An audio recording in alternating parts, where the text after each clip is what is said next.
Hello दोस्तों, इस channel पर आपका स्वागत है। राष्ट्रीय आयोग में योग्यता आधारित छात्रवृत्ति परीक्षा 2023-24 के लिए मिस्टर संतोष कुमार खरे, संजीव बंसल जी, शैलेंद्र संखवार जी और श्री श्याम प्रकाश मौर्य जी ने जो तृतीय मॉडल पेपर बनाया है, इस तृतीय मॉडल पेपर के फर्स्ट पार्ट को, जिसमें कि जो है MAT मैट यानी मेंटल एबिलिटी टेस्ट करके था, 1 से 90 क्वेश्चन, उसको मैंने सॉल्व किया था। सॉल्व क्या किया था उसको मैंने आपको डिमॉन्स्ट्रेट किया था कि इस तरह से होता है।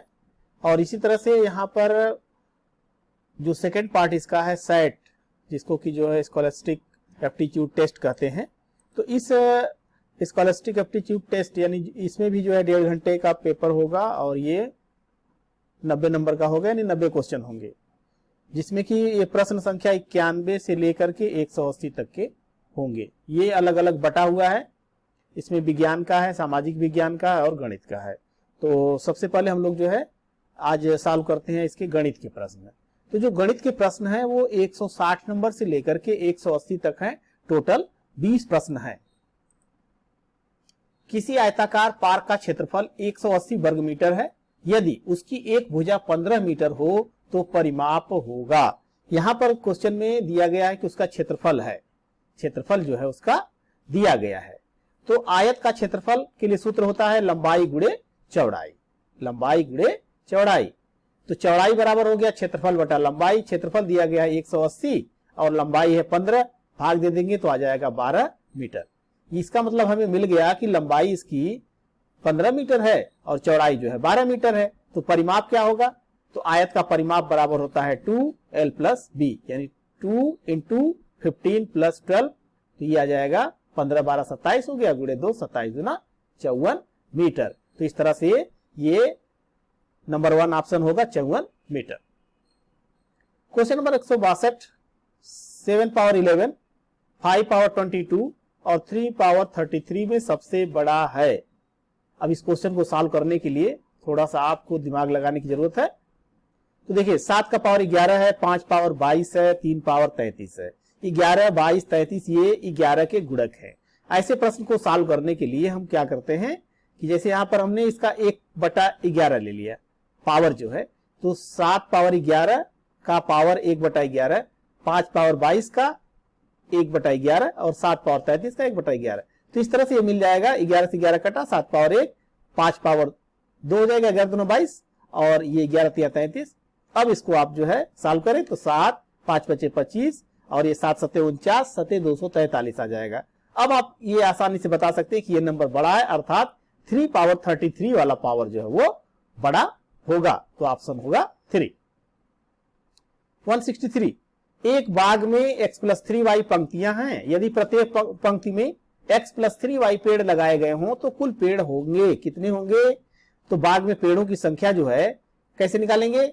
उसके लिए आप ये करेंगे कि एक लाइन में कितने पेड़ हैं और उस तरह की कितने लाइनें हैं, अर्थात एक बाग में जो लाइनों की संख्या यानी पंक्तियों की संख्या है x + 3y है और एक पंक्ति में उतने ही पौधे भी लगे हुए हैं। तो इसका मतलब है कि x + 3y × x + 3y that is x + 3y का होल स्क्वायर। अब ये a + b का होल स्क्वायर आ गया। तो x² + 2xy और +y² का फार्मूला होता है। तो इसको सॉल्व कर देंगे तो x² + 2 × x × 3y, 3y का स्क्वायर यानी x² + 6xy + 9y²। अब ये देख रहे हैं कौन सा ऑप्शन है? थर्ड ऑप्शन है। 164, 15 मीटर लंबे और 6 मीटर चौड़े हाल के फर्श पर 30 सेंटीमीटर भुजा के कितने वर्गाकार पत्थर बिछाए जाएंगे? तो इसके लिए क्या करेंगे आप? पूरे क्षेत्रफल को यानी हाल के क्षेत्रफल को एक जो वर्गाकार पत्थर बिछाया जा रहा है उससे हम डिवाइड कर दें तो पत्थरों की संख्या मिल जाएगी। तो पत्थरों की संख्या बराबर हाल का क्षेत्रफल बटा एक पत्थर का क्षेत्रफल। तो हाल कैसा है? हाल जो है ये 15 × 6 है, अर्थात आयताकार है। तो लंबाई गुणे चौड़ाई, ये सेंटीमीटर में दिया गया इसलिए हम इसको सेंटीमीटर में बदल लेते हैं। तो 15 मीटर है तो 1500 सेंटीमीटर और 6 मीटर है तो 600 सेंटीमीटर बटा ये 30 सेंटीमीटर भुजा का वर्गाकार पत्थर है। तो 30 × 30। अब इसको सॉल्व करेंगे तो ये देखिए 1 0 2 0, ये 6 वाले से कट कर दीजिए तो ये बच गया 1500 गुणे 6 बटा 3 गुणे 3। अब ये 3 दूना 6 और ये काट देंगे तो 3 पचे 15 यानी 500 गुणे 2 अर्थात 1000। तो 1000 पत्थर बिछाने पड़ेंगे। 165 क्वेश्चन नंबर है, एक समकोण त्रिभुज का क्षेत्रफल 1320 वर्ग सेंटीमीटर है। त्रिभुज का क्षेत्रफल यदि आधार 110 सेंटीमीटर हो तो लंब होगा। तो समकोण त्रिभुज का क्षेत्रफल क्या होता है, 1/2 गुणे आधार गुणे लंब।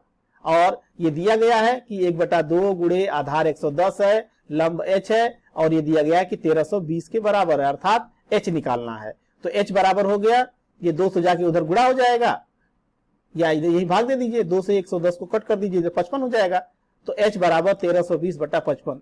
11 से काट दीजिए, 11 पचे 55, और ये 11 से काटेंगे तो 120 हो जाएगा। फिर 5 से काट दीजिए, यह आ जाएगा 24 सेंटीमीटर। तो ये ऑप्शन हो गया फर्स्ट। 132 सेंटीमीटर लंबे लोहे के तार को मोड़कर एक वृत्ताकार छल्ला बनाया जाता है, छल्ले का क्षेत्रफल होगा। इसका मतलब है कि जो वृत्त की परिधि बनेगी वह 132 सेंटीमीटर की लंबाई के बराबर होगी, और वृत्त की परिधि होती है 2 पाई r, तो बराबर हो गया 132। तो r बराबर 132 बटा 2 पाई, पाई की जगह पर 22 बटा 7, और इसको और सिंप्लीफाई कर दीजिए तो ये 7 ऊपर चला जाएगा। तो 132 गुणे 7 बटा 2 गुणे 22 कट कर दीजिए। तो कट करेंगे, 2 से इसको कट करेंगे तो आ जाएगा 66। फिर ये 22 से कट कर दीजिए तो 22 तिहाई 66, 3 गुणे 7 21 सेंटीमीटर है। तो ये मिल गया हमें इसकी त्रिज्या। अब कह रहा है कि उस छल्ले का क्षेत्रफल कितना होगा, तो छल्ले का क्षेत्रफल पाई आर स्क्वायर। तो पाई आर स्क्वायर मीन्स हो गया 22 बटा 7 गुणे आर की जगह पर 21 गुणे 21, 7 त्रिक 21, 3 हो जाएगा। तो 22 गुणे 3 गुणे 21, तो ये जाएगा 1386 वर्ग सेंटीमीटर। Option number 3। 35 सेंटीमीटर भुजा की वर्गाकार चादर से बड़े से बड़ा तवा काट लिया जाता है, तवे का क्षेत्रफल होगा। इस क्वेश्चन को देखिए, ये कह रहा है कि ये इस तरह का एक जो है वर्गाकार चादर है, और इससे जो है एक बड़ा तवा काट लिया गया, एक बड़ा तवा काट लिया गया। तो जब बड़ा तवा काट लिया गया तो अधिकतम बड़ा कितना होगा, वर्ग की जो भुजा होगी ये उसके डायमीटर के बराबर होगा। तो इस तरह से ये 35 सेंटीमीटर, ये भी 35 सेंटीमीटर, तो तवे का जो व्यास होगा वो 35 सेंटीमीटर होगा। तो तवे का क्षेत्रफल कितना हो जाएगा, पाई आर स्क्वायर। तो ये व्यास दिया गया है तो त्रिज्या व्यास की आधी होती है, तो ये पाई आर स्क्वायर बराबर हो गया, पाई का मान 22 बटा 7 गुणे 35 बटा 2 गुणे 35 बटा 2। तो इसको सिंप्लीफाई कर लेंगे तो 11 गुणे 5 गुणे 17.5, तो आ जाएगा 962.5 वर्ग सेंटीमीटर, यानी ऑप्शन नंबर सेकंड। दो वृत्त की परिधि में 132 सेंटीमीटर का अंतर है। इसमें जो है ये है दो, इसकी त्रिज्या r1 और इसकी r2 है, तो इसके परिधि में जो है 132 सेंटीमीटर का अंतर है। यदि बड़े वृत्त की त्रिज्या 35 सेंटीमीटर हो तो छोटे वृत्त की त्रिज्या होगी। अब देखिए परिधि, बड़े की परिधि कितनी होगी, 2 पाई r2, पहले की परिधि 2 पाई r1 बराबर 132। अब इसमें से 2 पाई कॉमन ले लें तो r2 माइनस r1 बराबर 132, तो 132 और बटा ये 2 पाई इधर चला गया, पाई 22 बटा 7 हो गया। अब इसको सिंप्लीफाई करेंगे तो ये 7 बटा 22 हुआ, 132 गुणे 7 बटा 2 गुणे 22। अब इसको कट कर दीजिए तो आ जाएगा 21। r2 का मान दिया गया, बड़े के वाले का मान दिया गया 35 है, तो 35 माइनस r1 और बराबर 35 माइनस r1 बराबर 21 हो गया ये। तो अब यहां पर जो है इसको सिंप्लीफाई कर लेते हैं, तो सिंप्लीफाई करेंगे तो r1 बराबर हो गया 35 माइनस 21 यानी 14 सेंटीमीटर। तो कौन सा ऑप्शन हो गया, सेकेंड। किसी वृत्त का क्षेत्रफल 154 वर्ग सेंटीमीटर है तो उसका व्यास होगा, वृत्त का क्षेत्रफल 154 वर्ग सेंटीमीटर, तो पाई आर स्क्वायर बराबर 154, तो 22 बटा 7 गुणे आर स्क्वायर बराबर 154, तो आर स्क्वायर बराबर ये जाके उधर उल्टा हो जाएगा 154 गुणे 7 बटा 22। अब इसको सिंप्लीफाई कर लीजिए 11 से कट करके इसको, तो ये आ जाएगा 49, तो आर स्क्वायर बराबर 49, तो आर बराबर अंडर रूट हो गया, यानी इसका वर्गमूल ले लेंगे तो 49 का वर्गमूल हो गया 7। तो त्रिज्या मिल गई 7 सेंटीमीटर, तो व्यास हो जाएगा इसका दूना यानी 14 सेंटीमीटर, तो हो जाएगा फर्स्ट वाला। एक घन का संपूर्ण पृष्ठ 150 वर्ग सेंटीमीटर है तो उसका आयतन होगा, घन का संपूर्ण पृष्ठ 6 से स्क्वायर होता है, ए मतलब यहां पर भुजा है, तो 6a² बराबर 150, तो a² बराबर 150 बटा 6, 25 आ गया, तो a बराबर 5 सेंटीमीटर मिल गया। अब ये कह रहा है इसका आयतन, तो घन का आयतन होगा a³ बराबर 5 का क्यूब, तो 5 का क्यूब का मतलब हो गया 5 गुणे 5 गुणे 5 यानी 125 घन सेंटीमीटर, तो ये हो जाएगा सेकेंड ऑप्शन 125 घन सेंटीमीटर। एक वर्ग की भुजा 21 सेंटीमीटर है, इसके चारों कोनों से चित्रानुसार 21 सेंटीमीटर व्यास वाले 4 वृत्त खींचे गए हैं। वर्ग के उस शेष भाग का क्षेत्रफल क्या होगा जो वृत्तों के अंदर नहीं आया, वृत्तों के अंदर नहीं आया। तो ये देखिए, ये फिगर दिखाया गया इस तरह से, ये चारों कोनों से कट जाएगा, तो अगर इन चारों कोनों को मिला दिया जाए तो एक वृत्त बन जाएगा। जब एक वृत्त बन जाएगा तो वर्ग के शेष भाग का क्षेत्रफल हो गया वर्ग का क्षेत्रफल माइनस ये वृत्त का क्षेत्रफल, तो भुजा का स्क्वायर ये हो गया और ये हो गया माइनस पाई आर स्क्वायर। भुजा इसकी 21 है तो 21 का वर्ग माइनस पाई 22/7 और 21/2 गुणे 21/2 त्रिज्या, तो इस तरह से आ जाएगा ये 94.5 वर्ग सेंटीमीटर, यानी सेकेंड ऑप्शन सही होगा। 172 15 सेंटीमीटर त्रिज्या वृत्त के अंतः बने बड़े से बड़े वर्ग का क्षेत्रफल होगा। ये फिगर देख रहे हैं, इसमें ये कह रहा है कि एक वृत्त है, इसके अंदर बड़ा सा वर्ग बनाना है, तो ये जो बड़ा वाला वर्ग होगा उसके लिए क्या कंडीशन होगी कि जो वर्ग का विकर्ण हो गया 2 गुणे त्रिज्या, तो ये मिल जाएगा। वर्ग का विकर्ण होता है a करड़ी में 2 बराबर, ये हो गया 2 गुणे 15 यानी 30, तो a बराबर हो गया 30/√2। तो वर्ग का क्षेत्रफल बराबर हो गया भुजा का वर्ग, भुजा है 30/√2 का स्क्वायर करेंगे तो ये मिलके आ जाएगा 30 गुणे 30 बटा ये 2 आ जाएगा, तो 450। अब इसमें देख रहे हैं कि ये ऑप्शन में कोई नहीं मिल रहा है 400, तो अगर यहां पर एक 15 सेंटीमीटर त्रिज्या का अगर देगा तो इसका आंसर जो होगा ये 450 वर्ग सेंटीमीटर होगा। लेकिन इस प्रश्न में अगर ये दे दिया जाए कि ये 15 सेंटीमीटर व्यास, अगर इसको व्यास दे दिया जाए तो a√2 बराबर 15 हो जाएगा, तो a बराबर 15/√2, तो a² बराबर ये मिल जाएगा 112.5। तो उस केस में ये जो तीसरा वाला है ये आंसर सही होगा। तो तीसरा आंसर सही तब होगा जब यहां त्रिज्या की जगह पर व्यास होगा। इसी समलंब चतुर्भुज की समांतर भुजाएं 12 सेंटीमीटर तथा 18 सेंटीमीटर हैं। यदि उनके बीच की दूरी 8 सेंटीमीटर हो तो क्षेत्रफल होगा। तो सूत्र होता है समलंब का क्षेत्रफल बराबर 1/2 गुणे समानांतर भुजाओं का योग गुणे लंबवत दूरी, तो 1/2 गुणे 12 + 18 गुणे 8, ये 18 और 12 30 हो गया, तो 1/2 गुणे 30 गुणे 8, ये हो गया 120 वर्ग centimetre. Option number second. 3p - 1/4q का होल क्यूब का प्रसार कितना होगा, तो इसके लिए आपको ये फार्मूला याद होना चाहिए। तो इसके लिए सूत्र होता है a - b whole cube equals to a³ - b³ - 3ab a - b। अब इस सूत्र पे इसको रख दीजिए, तो 3p - 1/4q का क्यूब बराबर 3p का क्यूब - 1/4q का क्यूब -3 इंटू a के जगह पे 3p, b की जगह 1/4q और ये a - b। इसको सिंप्लीफाई करेंगे तो 3 3 9 3 27 p³ 4 चौक 16 चौक 64 और ये 3 3 9 p/4q। तो इस तरह से ऑप्शन नंबर फर्स्ट सही हो। क्वेश्चन नंबर 175, यदि x - 1/x 24/5 तो x³ - 1/x³ का मान होगा।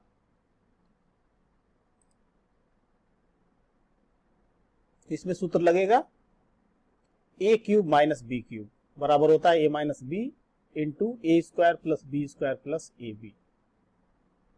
x - 1/x दिया गया है 24/5, तो एक्स क्यूब माइनस 1/x³ अगर रखें तो x माइनस 1/x हो गया, और ब्रैकेट में x² plus 1/x² plus x into x, यानी x² प्लस 1/x² प्लस 1 मिल गया। तो यहां से अगर x² प्लस 1/x² की वैल्यू अगर मिल जाए तो इसकी वैल्यू हम आसानी से निकाल सकते हैं। तो इसके लिए आपको इसका होल स्क्वायर निकालना पड़ेगा। तो x माइनस 1/x का होल स्क्वायर बराबर x² प्लस 1/x² माइनस 2। अब x माइनस 1/x की जगह पर 24/5, तो x² प्लस 1/x² बराबर ये हो गया, इसका हो गया ये 576/25, और ये माइनस 2 इधर जाके प्लस 2 हो जाएगा। इसको सिंप्लीफाई करने पर 576 प्लस 50 और बटा 25, ये बराबर हो जाएगा 625/25। अब x³ माइनस 1/x³ ये जो वैल्यू रखी गई थी, तो यहां पर 24/5 और ये वैल्यू आ गई 626/25 प्लस 1, ये x² प्लस 1/x² की जगह पर। अब इसको सिंप्लीफाई करेंगे तो ये आ जाएगा आपका 626 प्लस 25, ये हो गया आपका 5 6 11 2 2 4 1 5 651/25। अब इसको गुणा कर दीजिए, ये आ जाएगा 15,624/125। ये होगा तीसरा वाला ऑप्शन। 176 x² प्लस 1/x² 82/9 दिया गया है। x³ माइनस 1/x³ का मान क्या होगा? तो x माइनस 1/x का स्क्वायर ये बन गया x² प्लस 1/x² माइनस 2, और बराबर इसकी जगह पर हो गया 82/9 माइनस 2, और ये आ जाएगा 64/9। तो x माइनस 1/x बराबर हो गया अंडर रूट 64/9 यानी 8/3। अब x³ माइनस 1/x³ ये हो जाएगा x minus 1/x with in bracket x² plus 1/x² plus 1। अब इसको वैल्यू पुट कर दीजिए, तो x माइनस 1/x की जगह पर 8/3, x² प्लस 1/x² की जगह पर ये दिया गया है 82/9 और ये प्लस 1। तो इस तरह से ये आ जाएगा 8/3 इंटू 91/9 यानी 728/27। जिसका आंसर होगा 728/27। इसमें ऑप्शन कोई नहीं दिख रहा है, यहाँ पे 730/27 है, ये 728/7 है, इसमें ऑप्शन नहीं दिख रहा है। इसका सही आंसर होगा 728/27। 177 यदि x प्लस 7 का क्यूब माइनस x माइनस 7 का क्यूब का मान कितना होगा?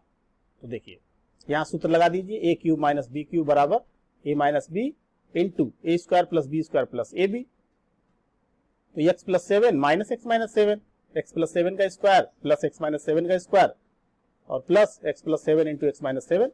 सिंप्लीफाई करेंगे तो ये इसका आ जाएगा x और माइनस x कट गया, 7 7 14, और इधर से 14x minus 14x plus 49 minus 49 cut गया, तो 3x स्क्वायर प्लस 49 ये गुणा कर दीजिए, तो 49 42x स्क्वायर प्लस 686। तो ये ऑप्शन हो जाएगा सेकंड वाला।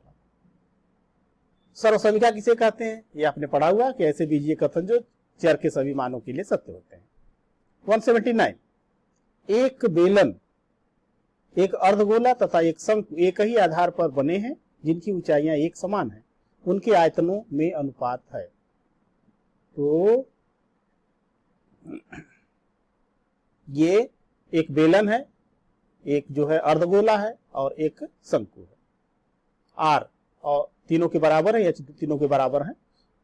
तो यहां पर प्रश्न में ये इसका आर और एच बराबर होगा, इसका मतलब है कि तीनों के आर और एच जो है वो बराबर होंगे।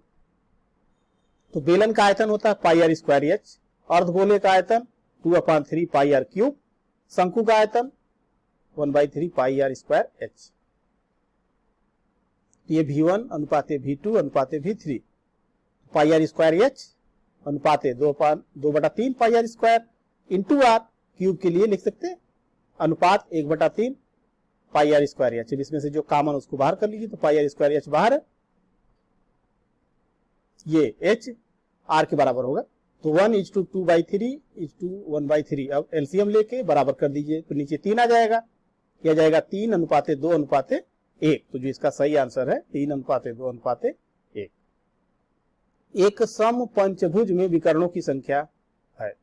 तो किसी भी बहुभुज में विकर्ण निकालने के लिए सूत्र होता है n × n-3/2। तो इसके लिए सम पंचभुज 5 भुजाएं हैं, तो n बराबर 5 हो गया। 5 × 5 - 3/2, तो 5 × 5 में 3 गया 2, 5 × 10/2 यानी 5। तो इसमें होगा आंसर 5। अब जो है विज्ञान के 91 से 125 तक 35 प्रश्न है, और सामाजिक विज्ञान के 126 से 160 तक यानी 35 प्रश्न है। जहां जल की उपलब्धता का अभाव है वहां की सिंचाई की विधि का प्रयोग होता है। तो यहां पर होता है छिड़काव तंत्र और ड्रिप तंत्र दोनों। निम्नलिखित में एल्यूमिनियम उद्योग का कारखाना नहीं है, तो ये है ONGC। निम्नलिखित में नवीकरणीय ऊर्जा स्रोत हैं, ये सभी हैं जल, सौर और पवन। निम्नलिखित में कौन सा ऊर्जा स्रोत सबसे कम प्रदूषणकारी? जैव ऊर्जा स्रोत। सूती वस्त्र प्राप्त होते हैं कैसे? कपास के रेशे से। मेलामाइन का प्रयोग होता है प्लास्टिक के बर्तन बनाने में। कप प्लेट, बिजली के फ्यूज होल्डर, ये चीनी मिट्टी से बनाए जाते हैं। रदरफोर्ड के नाभिकीय मॉडल की संरचना पता करने के लिए किन कणों का प्रकीर्णन किया गया? अल्फा कणों का। किसी तत्व के परमाणु जिनके परमाणु क्रमांक समान और परमाणु भार भिन्न, तो समस्थानिक। अघात वर्धनीयता का गुण होता है चांदी में। निम्नलिखित में किसमें धातु व अधातु दोनों के गुण पाए जाते हैं? जर्मेनियम, आर्सेनिक, एंटीमनी, इन तीनों में। उपरोक्त सभी। लोहे के संक्षारण को क्या कहते हैं? जंग लगना, रस्टिंग। विद्युत केबल बनाने के लिए आजकल किस धातु का प्रयोग होने लगा है? कापर का। सोने के आभूषण बनाने के लिए मिलाते हैं पीतल। सोने के आभूषण बनाने के लिए मिलाते हैं पीतल। वात्या भट्टी से प्राप्त लोहा कहलाता है पिग आयरन। अति सूक्ष्म जीवों को हम देख सकते हैं कैसे? सूक्ष्मदर्शी से। विषाणु बने होते हैं न्यूक्लिक अम्ल और प्रोटीन दोनों से। विषाणु होते हैं पूर्ण परजीवी। विषाणु को प्रजनन के लिए आवश्यक होती है जीवित कोशिका। विषाणु के बीच की कड़ी होती है सजीव व निर्जीव। विषाणु की खोज किया दामित्री इवानोव्स्की ने। कवक को यह भी कहा जाता है फफूंद। निम्नलिखित में से कवक से होने वाला रोग है दाद। फफूंद से किस औषधि का निर्माण हुआ? पेनिसिलिन का। पेनिसिलिन की खोज किसने की थी? अलेक्जेंडर फ्लेमिंग ने। स्ट्रेप्टोमाइसिन औषधि का निर्माण होता है बैक्टीरिया। क्लोरेलिन प्रतिजैविक दवा का निर्माण होता है शैवाल से। पौधों के जड़ों की गांठों में पाया जाने वाला जीवाणु को नाइट्रोजन का स्थिरीकरण करता है राइजोबियम। धान के खेतों में जैव उर्वरक के रूप में प्रयोग करते हैं साइनोबैक्टीरिया। प्लाज्मोडियम प्रोटोजोआ द्वारा रोग होता है मलेरिया। एंटामीबा हिस्टोलिटिका प्रोटोजोआ द्वारा रोग होता है मलेरिया, पेचिस, डेंगू। पेचिस होता है। ईस्ट में किसकी मात्रा होती है? प्रोटीन की मात्रा। जीवाणु द्वारा मनुष्य में होने वाला रोग है तपेदिक, हैजा, निमोनिया, ये सभी। किस योजना के अंतर्गत संविधान सभा की स्थापना का प्रावधान रखा गया? Cabinet mission. भारतीय संविधान निर्माण के समय संविधिक सलाहकार थे BN राय। संविधान सभा के प्रमुख सदस्य थे, ये सभी लोग थे गोपाल स्वामी अयंकर, हृदयनाथ कुंजरू, डॉक्टर TT कृष्णामाचारी। भारत के संविधान का स्वरूप है संघात्मक एवं एकात्मक दोनों ही। संविधान सभा की अध्यक्षता किसने की थी? डॉक्टर राजेंद्र प्रसाद। विश्व का सबसे लंबा और विस्तृत संविधान है भारत का। भारत के संविधान में राज्य के नीति निदेशक तत्व का विचार कहां से लिया गया? आयरलैंड। भारत के किस राज्य का रूबी अभ्रक विश्व में सर्वश्रेष्ठ प्रकार का है? झारखंड का। भारत में संगमरमर सबसे ज्यादा कहां पर मिलता है? राजस्थान। भारत में नमक सबसे ज्यादा किस राज्य में मिलता है? गुजरात। भारत में हीरा सबसे ज्यादा किस राज्य में मिलता है? छत्तीसगढ़। राष्ट्रीय राजमार्ग कुल यातायात का कितने प्रतिशत भार वहन करता है? 40%। ग्रैंड ट्रंक रोड का निर्माण किसने कराया? शेर शाह सूरी।